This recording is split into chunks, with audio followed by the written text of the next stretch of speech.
Capítulo 9. Os reinos financeiros. E antes de começarmos, eu quero fazer um convite especial para você. Se você ainda não é inscrito no canal, se inscreva agora e ajude essa mensagem a chegar a mais pessoas. Agora, vamos lá. Capítulo 9. Os reinos financeiros. Cada reino tem dentro de si um poder para libertar, que é um limite de autoridade para reger leis dentro de uma esfera designada. O reino de Deus não comercializa com moedas deste mundo, mas com instrumentos de troca da semente, desata as leis da semeadura e da colheita, que é uma das moedas do reino. Há também muitas outras moedas para os sacrifícios e os metais que desatam poderes financeiros de acordo com a sua espécie.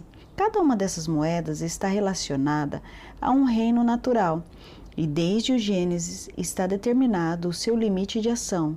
Assim como tem uma natureza, também tem uma esfera de atuação que fala do seu propósito original. Primeiro, reino de obediência. Dízimos e ofertas. Esse nível não traz prosperidade. Devemos entender que ninguém que paga apenas os seus dízimos irá enriquecer. Se fosse assim, milhares de cristãos em todo o mundo seriam as pessoas mais ricas. O seu propósito é outro, mas ainda não entendemos as formas de negócios e a linguagem financeira de Deus. O dízimo é um seguro divino que lhe concede a garantia de que o que você já tem não será devorado e nem destruído. Isso é, os outros 90% que tem em suas mãos não serão destruídos por pragas, incidentes e nem tragédias. O propósito do dízimo, entre outros, é preservar e cuidar dos 90% que você tem. Não multiplica o que se tem, nem valoriza o que está em suas mãos, muito menos acrescenta algo novo. Simplesmente mantém o que se tem. Se uma pessoa recebe $1.000 e paga $100 de dízimo, os $900 ficam seguros e não serão destruídos ou devorados, mas não garante que esses $900 se convertam em $2.000 ou $5.000.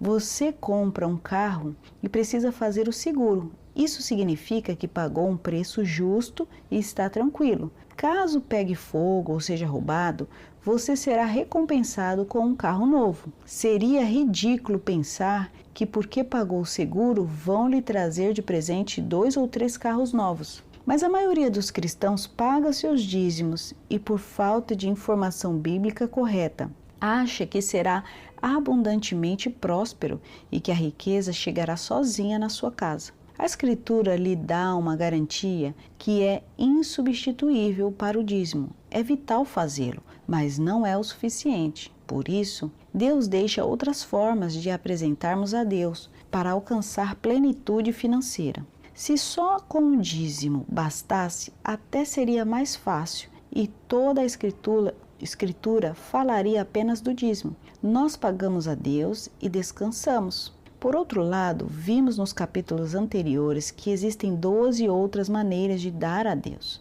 Não se pode viver sem pagar os dízimos, pois isso o deixa exposto para ser roubado constantemente e a ter perdas atrás de perdas em tudo o que realiza. Esta é a primeira dimensão que deve aprender. A ser fiel, pois Deus não pode lhe entregar riquezas se não sabe como conservá-las. Do contrário, colocaria a bênção num saco furado e tudo o que Deus lhe entregasse passaria rapidamente por você, mas não conseguiria mantê-lo. Então, seria uma transferência do crente para o ímpio, e a dádiva de Deus destinada para você seria os incrédulos que desfrutariam e não os filhos, como aconteceu por gerações dentro do cristianismo.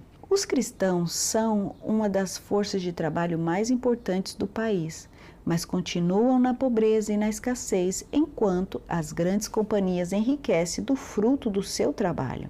Nesse reino, o que só dizima pertence à qualidade de servo. O seu sacrifício é comparável ao de um diarista. A validade e a eficiência do mesmo se limita a um dia. semana ou mês, de acordo com a forma em que recebe o seu pagamento. Esse reino é dos diaristas, que se contentam com o que recebe, mas sabe que amanhã tem que voltar a trabalhar para comer e pagar o seu dízimo para poder, pelo menos, se assegurar. Não há planos nem estratégias para o futuro, só a esperança de um futuro melhor, porém sem a revelação de como alcançar. Depende da misericórdia de seus patrões e da graça de Deus. Deus planejou este nível para ensinar e ministrar a obediência ao seu povo. Por isso, Deus planejou diversas formas de ofertar e dizimar para provar o coração dos homens. Como diz a Escritura, a melhor de todas as ofertas e sacrifícios é obedecer. Se for um mau servo, provavelmente será um mau amigo, um mau discípulo e um mau filho. Deus planejou um sistema de ofertas em datas específicas para ensinar o homem a disciplina da obediência. Mesmo este sendo o primeiro reino, não devemos menosprezar e considerar que é menor ou inferior do que os demais, pois o que não é aprovado neste nível não é digno de caminhar nos outros reinos.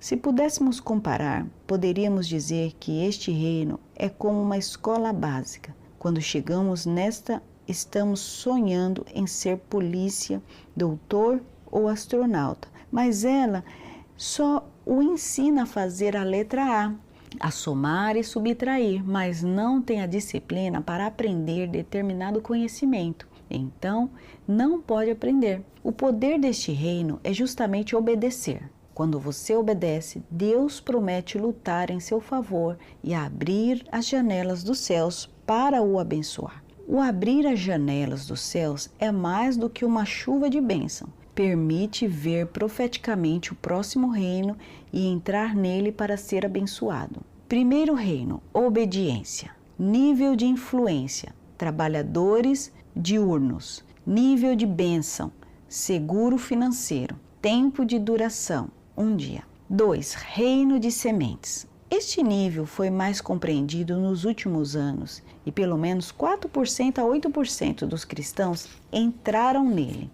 Ainda é desanimador, mas Deus dará estratégia para os seus ministros e revelações frescas para que a igreja seja introduzida nesta dimensão.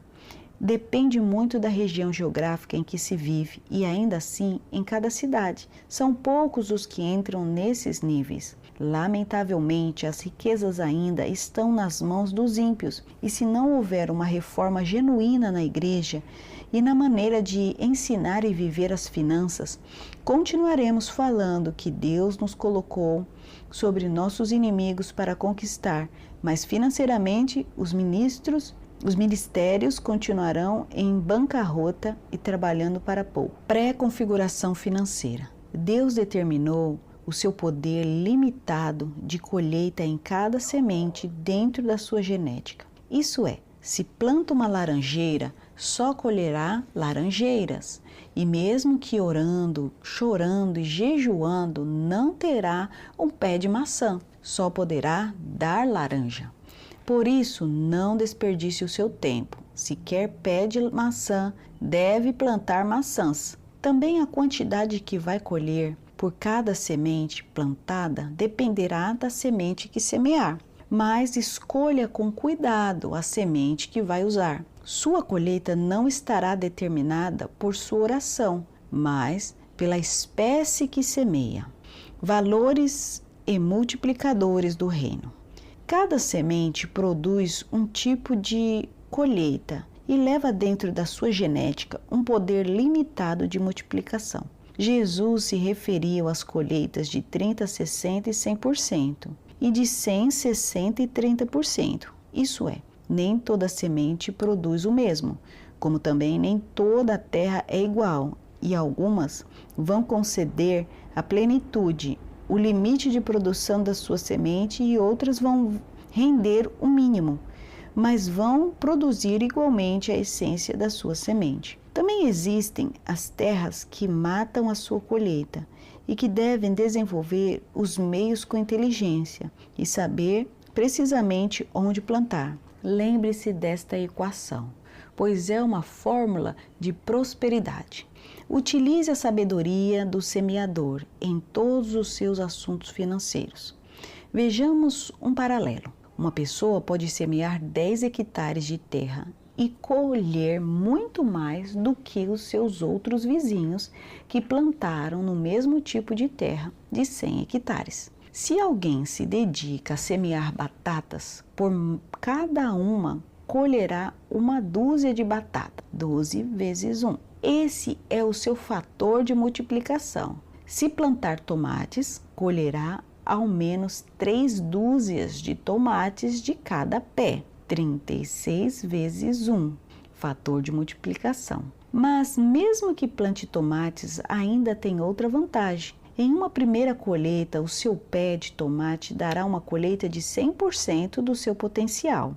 Em uma segunda colheita do mesmo pé, poderá tirar talvez 60% do total da primeira. Se for paciente, ele poderá te dar antes do fim da temporada uma colheita de 30%. Ao menos, isso é, essa árvore, entre parênteses, tomate, lhe der uma colheita de 100, 60 e 30 vezes 1. O poder de cada semente varia de acordo com a sua genética, mas leva uma bênção dentro de si. Isto nos fala que nem tudo o que semearmos, colheremos da mesma maneira. É por isso que a igreja tem semeado por séculos as mesmas sementes que produzem só um por um. Muitas vezes, a prosperidade e a riqueza não se aproximam das nossas portas, entretanto, os filhos das trevas são mais sagazes e conhecem os princípios da semeadura. E como é uma lei espiritual, ainda que não tenha a bênção de Deus, alcançam grandes recursos. O sol nasce para todos, justos e injustos. As leis naturais e princípios físicos funcionam iguais para os que creem e para os que não creem. O desconhecimento das leis financeiras nos priva da prosperidade. Por isso, nos dedicamos nos capítulos anteriores da dimensão de prosperidade para ensinar a diversidade de Deus na maneira de semear. Uma semente de milho pode produzir ao menos 8 espigas de até 800 grãos, entre parênteses, mínimo 400 grãos, cada uma. Isso garantiria que um milho se transformará em 6.400 grãos. Os incas que dominaram toda a América do Sul sabiam disso e por toda a região onde colonizavam e submeteram, comercializaram o milho como seu principal recurso econômico dentro das sementes. E um bom milho em uma boa terra pode conceder 12 espigas, o que daria ao menos 9.600 grãos vezes 1. Continuidade vezes uma semente genética. Aqui você pode imaginar uma tabelinha, ok? Eu vou ler essa tabela. Então, na coluna de continuidade, vezes ou versus uma semente genética. Então, continuidade, 9.600 versus uma semente de milho. Na continuidade, 6.400 versus semente genética, uma semente de milho. Continuidade, 30 versus semente genética, uma semente de tomate. Continuidade, 12 versus semente genética, uma semente de batata. Para que possamos entender a força da prosperidade de uma semeadura, basta que saibamos que para plantar 1 hectare de terra é preciso 20 quilos de semente. E se estiver em uma região como a de Iowa, dará uma colheita à soma de 11.614 quilos por hectare. Deus semeou e sacrificou seu Filho Jesus Cristo, e pela vida de a vida de muitos foram salvas, através do sacrifício de Jesus. Ilimitadas vidas são resgatadas da morte, e Deus colherá nas nações. Romanos 5,17. Se pela transgressão de um só a morte reinou por meio dele, muito mais aqueles que recebem de Deus a imensa provisão da graça e a dádiva da justiça reinarão em vida por meio de um único homem, Jesus Cristo. A semeadura contínua o levará à prosperidade e você poderá usar a inteligência de Deus para determinar onde semear e o que semear, para garantir sobre a sua casa uma prosperidade contínua. É um recurso renovável do reino, poderá fazer a cada estação, a cada ano e assim juntamente com uma semeadura contínua, uma colheita permanente. Veja como funcionam as moedas de Deus, a parte das sementes e como cada moeda de Deus abre uma dimensão diferente de prosperidade. Devemos entender que assim como a lei da semeadura é poderosa, também necessita voltar a semear cada ano. Segundo reino, sementes. Nível de influência, pessoas prósperas. Nível de bênção, prosperidade contínua. Tempo de duração, 1 ano. Reino de sangue. Alcançar o poder do altar é entrar na abundância. Uma vida dentro dela leva a um poder determinado por sua espécie. Para Deus, cada sacrifício não vale o mesmo, e cada um deles tem um poder ilimitado, mesmo quando conserva uma esfera de influência. As Escrituras nos ensinam como cada espécie deve ser sacrificada de acordo com o benefício que busca. Era necessário sacrificar bezerros, ovelhas, cabritos e outros que determinariam o perdão, redenção, graça e bênção, porém deveria sacrificar de maneiras diferentes. Cada sacrifício era apresentado de acordo com a posição social da pessoa. Sendo assim, as pessoas precisavam apresentar para um mesmo benefício diversos sacrifícios, e o custo financeiro era diferente de um pobre, um sacerdote ou de um príncipe. Devemos entender que Deus trata cada um deste ponto de vista, fecha parênteses, de acordo com o cargo e a sua posição social na qual vive. Vejamos isto nas Escrituras. Seu sacrifício mostra seu status financeiro. Havia desde o tempo da lei diversos sacrifícios que denunciavam a sua posição social.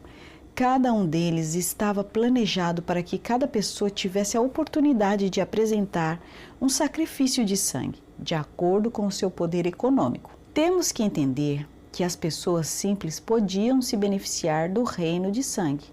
Por mais humilde que fosse, elas também poderiam apresentar um sacrifício de sangue.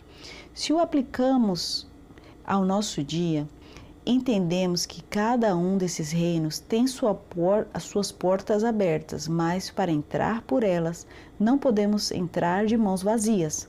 Imagine um grande banco, com muitos lugares para o atendimento, e ao chegarmos na porta, perguntam: quem é você? E o que deseja fazer?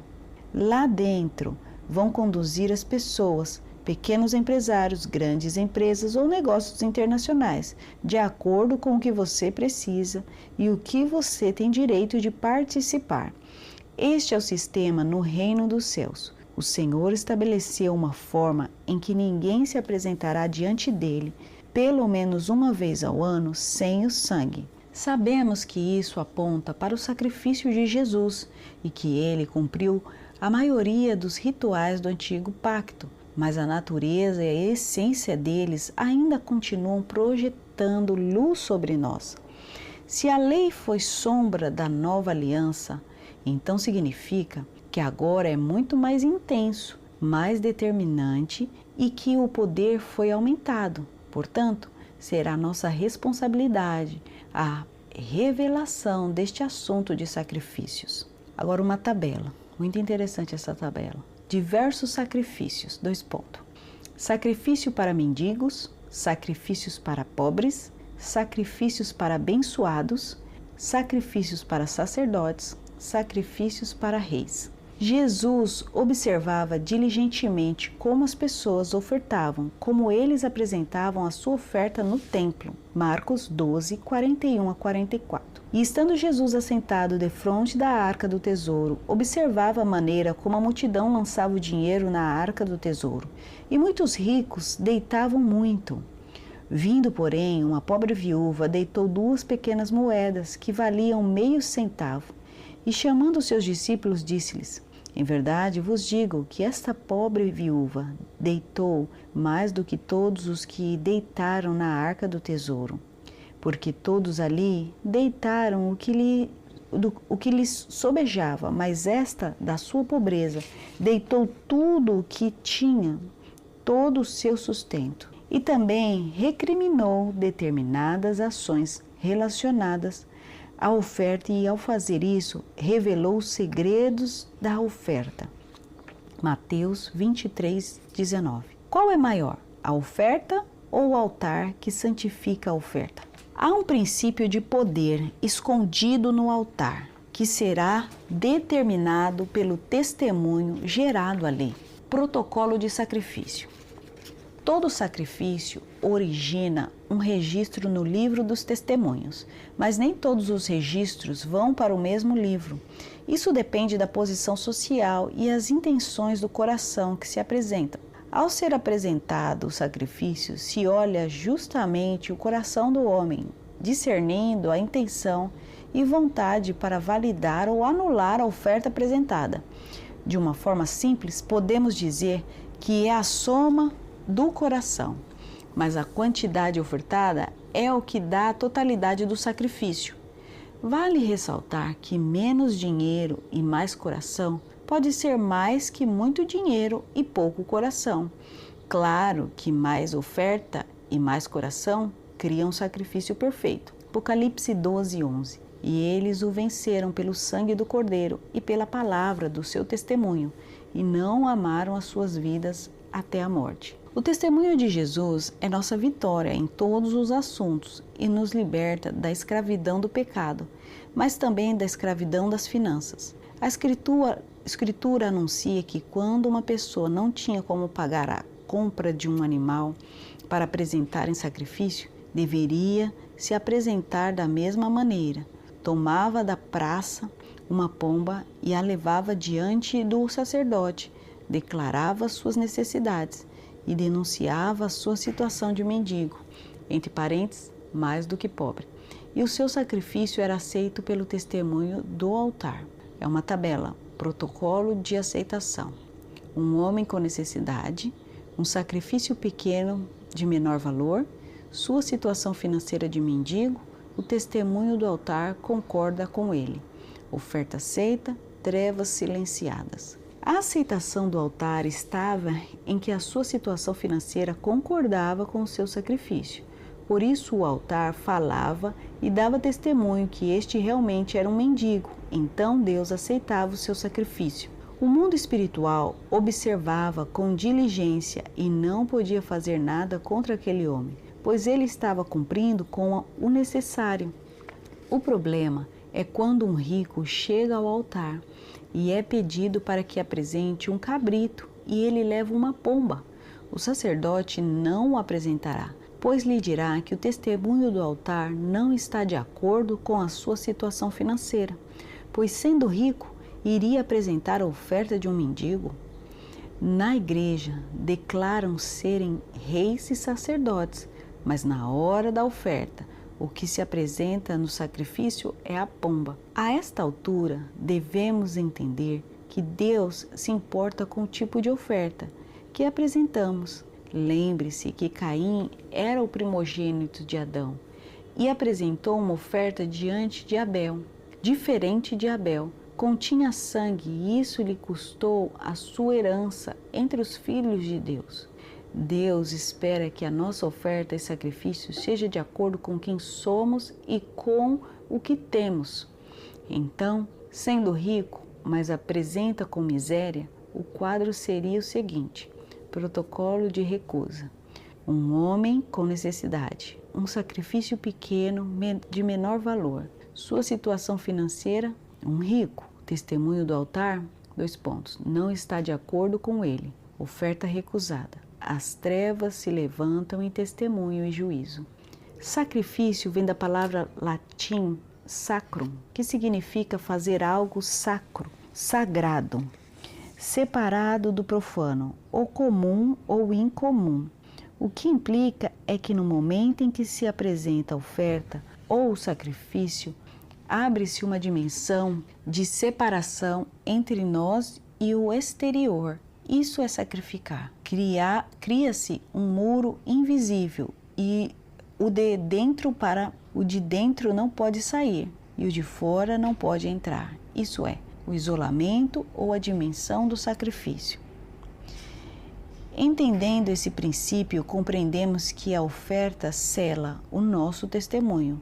Se formos aceitos, nada destrutivo poderá ferir o nosso testemunho, porque não tem como entrar na nossa dimensão. Mas se alguém fica selado com um falso testemunho, entre parênteses, o testemunho da recusa, por mais orações que fizer, não poderá sair dessa dimensão. O mundo espiritual caído não destrói a economia e nem as finanças dos cristãos fora da igreja. Mas as derrotas e os fracassos não vêm porque a luta é muito grande ou poderosa, mas porque o inimigo ganha terreno na nossa falta de revelação dos assuntos espirituais.